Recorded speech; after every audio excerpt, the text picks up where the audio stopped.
GS score, GS score, GS score, GS score, GS score, GS score, GS score, GS score, GS score, GS score, GS score है, GS score, GS score, GS score, GS score, GS score, GS score. GS score.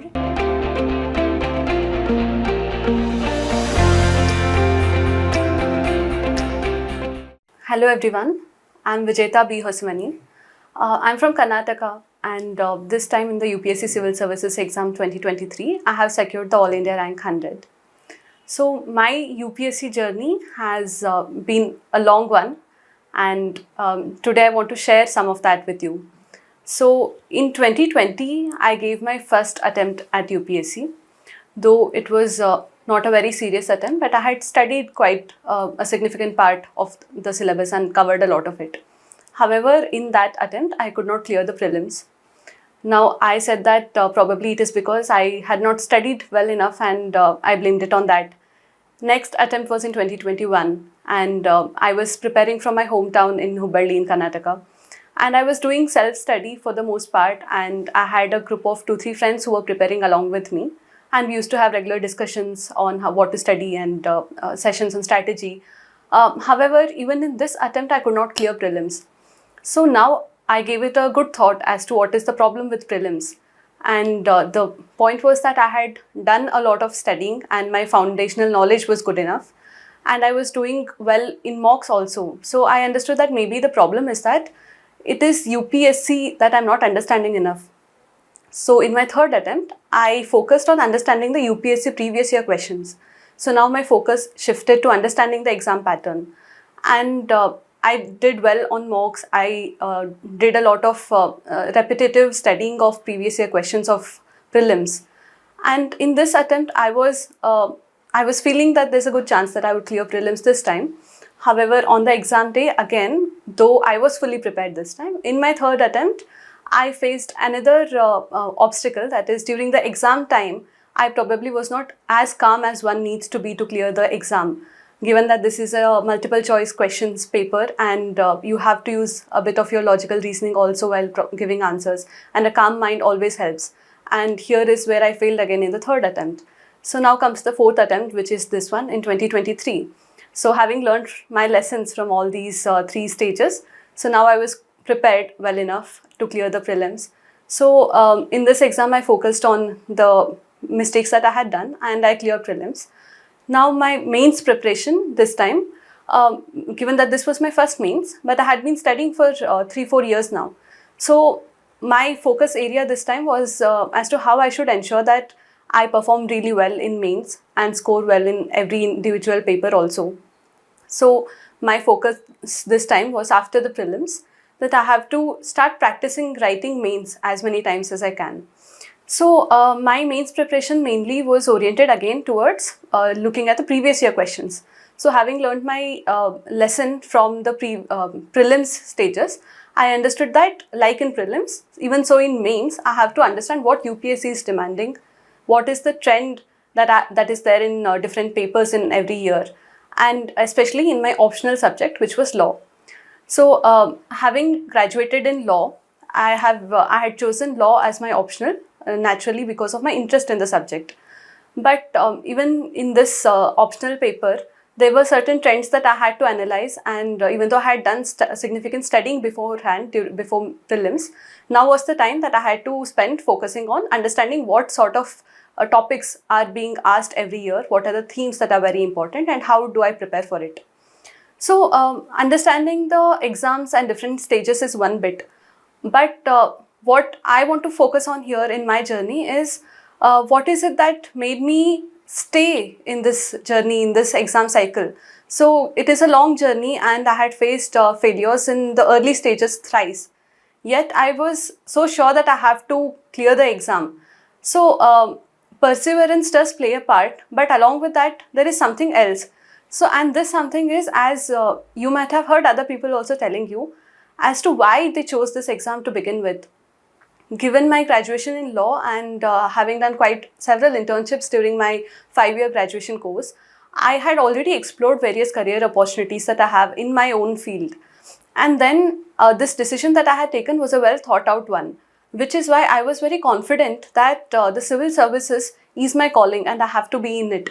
And this strong reason kept me going despite several failures and obstacles, and despite the arduous journey, which was quite long. So with this reason, my only focus was on what are the mistakes I'm making and how should I ensure that I don't make them from now on. And it was never that maybe it is not meant for me. This thought never occurred to me. So probably this is something that you can take by watching this video if you're listening to me now, that before jumping into the preparation, first understand that this is what you want to do and be very, very thoughtful about it. Give it a very good thought. Explore your other options, your other career choices, and then come to the preparation, because then no matter what difficulties you face, you will only focus on improving and not giving up. Secondly, along with the motivation, another thing that I want to focus on during my preparation is that no matter that I was facing an obstacle in the initial stages itself, but even then I ensured that the overall 1 whole year of the exam cycle, I was studying. I was studying as though I'm writing mains. I was studying as though I was giving interview, even though I was not. So this ensured that there is no gap in my preparation.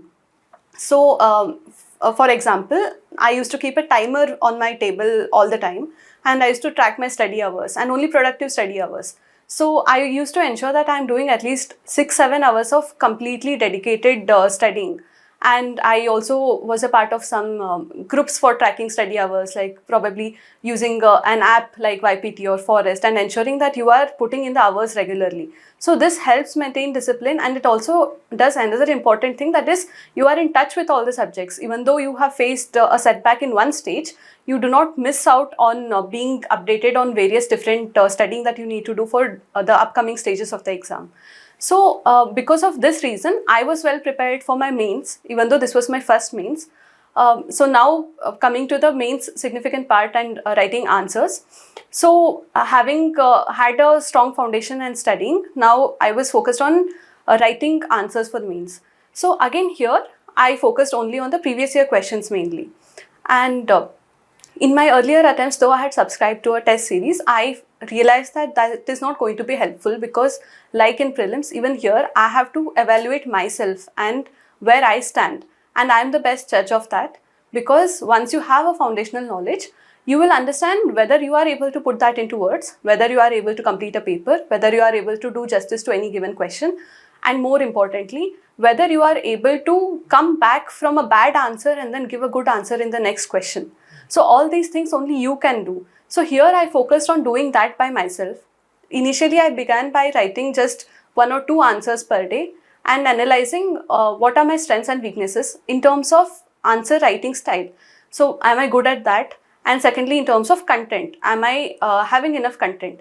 So once I realized that my answer writing style and the speed with which I write answers is good enough, and that my memory and retrieving of relevant information is good enough, the next thing I needed to do was ensuring that I have quality content to write in every answer. So in mains, out of the 20 questions, generally I noticed that at least 10 questions I would be able to answer very comfortably with good knowledge, sufficient knowledge. And of the remaining 10 questions, probably there will be 4 or 5 questions that I can answer, but maybe the quality will not be excellent. And there would be another 3-4 questions in which I had to use my ancillary knowledge and give an answer. So here my focus again was on ensuring that I do well for all 3 kinds of questions. And also here I had to develop a mindset that it is okay that sometimes I may not know an answer, but I still have to attempt it. Not leaving a question blank was not an option for me, and this was my personal strategy.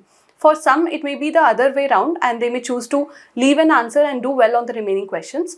But with testing my own skills at answer writing and on attempting the full paper within 3 hours, I realized that what works for me is that I have to attempt all the questions. So again, in the 3 months gap that I have between prelims and mains, 1 month I spent in figuring out the strategy, and the remaining 2 months I spent on making my notes very concise. So I had some shared notes with my other friends who were studying, and these 2 months I spent on ensuring that I bring down those notes which were in OneNote to just bare minimum of 6-7 pages for each paper. So what comprised these 6-7 pages are just the very key concepts and key words. So every paper in mains has its own jargon. So for example, in essay, what you need are some anecdotes or examples. In GS 1, 2, 3, 4 also, there are different subjects and every subject requires a specific jargon, specific type of examples or diagrams, flowcharts, and specific keywords, and also specific bent of mind when you're writing that answer. So this is what my notes comprised of during the last 2 months. And other than this, again, when it came to my optional subject, in the optionals especially, repetitive themes are a common feature. And so I focused mainly on understanding what are the areas in law that I need to focus on and prepare well. And even here, my strategy was the same, that I have to have very short notes. So having short notes was a key in my mains preparation, and I focused solely on that. Next thing is, when I'm talking of preparation, it happens in three phases. As I have been saying, one is the yearly plan as to how I was studying continuously, and the second is what I do just before the prelims and the mains. So after having my basic notes, concise notes prepared, the third thing is, which is very important, is what do I do during the exam? Because this is one lesson that I had learned from my third attempt, that what happens during the exam, how calm and cool you stay during the exam is very important. And even in mains, the mindset that I took here is that anything can happen and you have to be ready. And anything did happen during my mains. I had given mains in a different center than my hometown. And while there, I had suffered from an allergic reaction. I had rashes all over my body, and that is how I had to give mains. But it was okay. I did not lose my calm because I had developed this mindset that anything can happen, but whatever happens, I'm going to give my best. And this mindset is not something that just comes. This is a cultivated mindset, because I kept telling this to myself that anything can happen, and you will be okay despite whatever happens, because you have studied well and you have a strategy in your head and you're going to implement that. And that was all that matters. Everything else is just noise. So ignore that and focus just on the main thing, which is that you have to write this exam well to the best of your abilities and with the strategy that I had in mind.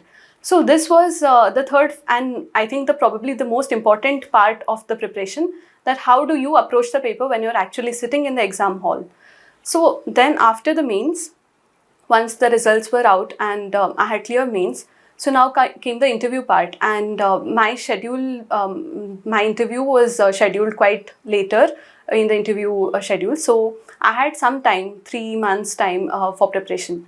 So during this time, my main focus was that, given that this was my first interview, so I did spend quite some time trying to understand what goes on in the personality test. So I spent some time talking to my friends who had already given interviews and talking to bureaucrats who had experience and could guide me as to, firstly, how to fill the DAF, because that is very important and that is where your major focus should be when you're giving the interview. And secondly, how are you going to prepare whatever you have written in the DAF? And thirdly, how are you going to stay updated on the current affairs, and especially the current affairs that is relevant to your DAF? So after filling the DAF, I spent some time trying to do basic research on whatever the entries were there in my DAF, be it my hometown or my education, schooling, my achievements, leadership positions, and my hobbies. Other than this, another thing that helped me is having discussion with my peers who are also giving the interview. So discussions based on current affairs that were going on during that time. And also some discussions with my friends with respect to my optional subject and questions that can come from that, which was law. And here again, the discussions were one part, and another important part, which was probably more important, is self-evaluating. How am I doing here also?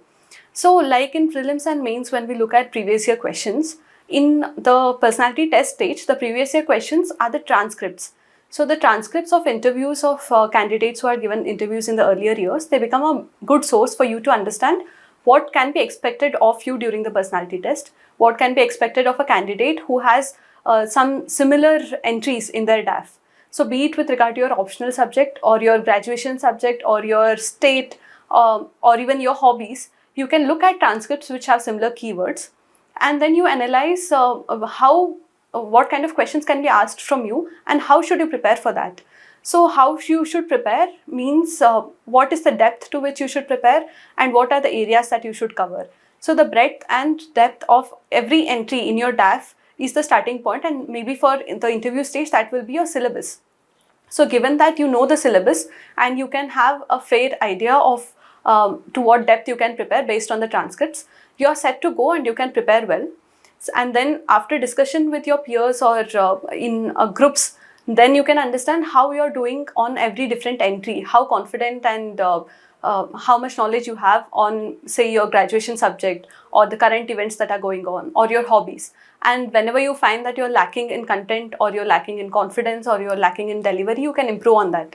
And for this, one of the methods that I used to use is either talk to myself in front of the mirror and ask questions and answer questions, or secondly, just record yourself answering a question and hear it again. So by doing this, you will yourself understand where you're lacking. Probably in delivery, if there's a mistake, you can understand it here and rectify it. And the next stage in interview preparation, of course, is giving the mock interviews. So given that I was staying in my hometown, I gave some online mock interviews. And then I went to Delhi just about 2 weeks before my interview to give some offline mock interviews in Delhi. Both online and offline mock interviews played a good part for me to be familiar with the atmosphere of giving an interview, of understanding how to be confident and deliver good answers in front of a formal board. So these definitely helped, especially the offline interviews played a very good part in one, making me familiar and also boosting my confidence when I was sitting in front of esteemed panel members and I gave answers in couple of mocks. Then I understood that maybe this is something that I can do and I should go with confidence, because the more confident I am, the better answers I can give and the better energy I would exude, which is also very important because this is a personality test and not just an interview. So all these things helped with the personality test preparation. And again, like in prelims and mains, your mindset during the personality test is extremely important again, because even in the personality test or the interview, anything can happen. They may ask you completely on your DAF, or they may skip that altogether and ask you something else. And you have to be ready for that. And you also have to be ready for any extraneous factor that may happen during your actual interview day. So again, with that mindset, I went that anything can happen, but I have to do my best. And I think I was lucky enough that most of the questions were based on some current events relating to my DAF entry, especially my optional subject and my graduation subject, which is law. So I could handle those well. But again, that mindset took me till the interview stage, and it helped me there also, because even during the actual interview, when I was asked some situational questions, I could handle them well just because of this mindset that I am calm and I'm going to give my best. So this helped me even during the interview stage. So finally, after about 4.5 years of journey, now that I have secured this rank, so the one thing that I kept looking back at during my journey is just this thing that me being a person who had decided that the civil services is my calling, and despite the initial failures, what kept me going is knowing that everyone has their own journey. So when I used to be on the other side of this and I used to listen to topper talks, one thing I kept telling myself is that, Vijeta, they have a different journey, they have a different background, and they have different circumstances, and they have done it this time and you will do it someday. But what you are going to do is going to be unique for you. So I think probably that is what I want you to take from this, that wherever you are and whatever stage of the preparation you are, or whatever stage of the exam cycle you are, understand that your journey is just going to be yours. So whatever I say may or may not apply to you, and the same for every other topper who may share their journey. But what works is when you look at them and take away their mistakes as also their successes, and understand what can you apply and to what extent you can apply that to your own life. Because when I'm sharing my strategy here or my journey, it's not possible for me to tell you what exactly happened during those 4.5 years, because it's not technically possible also for me to elaborate on that completely. However, I'm only giving you the highlights and my lessons from this. But it's not like I made a plan and then I followed it to the T. It's there were days or maybe even weeks when I couldn't perform well and I couldn't study well. There were days when my timer on my study table was not even started because I couldn't study. But then there are also days when I forgot the timer altogether and I studied for 12 hours or 14 hours when the exam was near. And also there are days when I thought that I can't do this at all, and probably I'm mistaken and maybe this is my calling, but I'm not up to it. And also there are days when I thought that, no matter what, I am going to do this. So there are going to be ups and downs, and there are going to be obstacles that probably you don't even know about at this stage. There are things that may happen that you have not even thought of. But if you know for sure that this is what you want to do, and if you work on yourself to ensure that no matter what happens, you have the confidence in you that you are going to surmount the challenges, that is what will keep you going. And you develop a strategy that is flexible. You may have a plan and it may not work out. No matter, then you try again and you make a different plan, and that plan will work. And if not that, then the next one. As long as your vision is clear and your goal is clear, the journey will be yours, and only you will decide what is the best strategy for you. But ensure that you're very sincere towards your goal, and you have to protect your dream. If you have dreamt that you are going to be in the services, that is just your dream, and it is completely on you to protect it, no matter what the challenges are. So with that, I just wish to tell you all the very best, and I hope that you are sincere towards your dream and that you accomplish it, and I get to hear you soon. All the best.